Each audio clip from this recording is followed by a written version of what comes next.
கர்த்தர் வாக்கு கொடுக்கிறார். உன் பலத்தினால் ஆகாமல் இருக்கலாம், உங்களுடைய பராக்கிரமத்தினால் முடியாமல் இருக்கலாம், ஆனா கர்த்தர் வாக்கு கொடுக்கிறார், அவருடைய ஆவியினாலே ஆகும், அவருடைய ஆவியினாலே ஆகும்.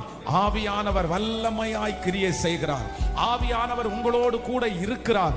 ஆவியானவர் உங்களை நடக்க பண்ணுவார். அவர் வாக்கு கொடுக்கிறார், அவராலே ஆகும். ஆமென். மரியாள் அப்படித்தான் கேட்கிறாங்க, இது எப்படி ஆகும், இது எப்படி ஆகும்? அப்ப ஆண்டவருடைய வார்த்தை சொல்லுகிறது, பரிசுத்த ஆவியானவராலே இந்த காரியம் நடக்கும்.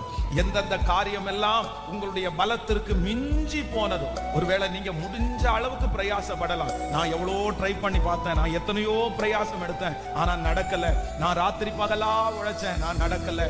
நான் எத்தனையோ முயற்சி எடுத்து எல்லாம் தோற்று போயிட்டேன். ஆனா ஆண்டவர் வாக்கு கொடுக்கிறார், உங்க பலத்தினால அல்ல, பராக்கிரமத்தினாலும் அல்ல, ஆனா அந்த காரியம் நடக்கும், அந்த காரியம் ஆகும், அந்த காரியம் திரும்பி வரும், அந்த காரியத்துல ஒரு வெற்றியை பார்ப்பீர்கள். அது யாரால் அப்படின்னா கர்த்தர் வாக்கு கொடுக்கிறார்.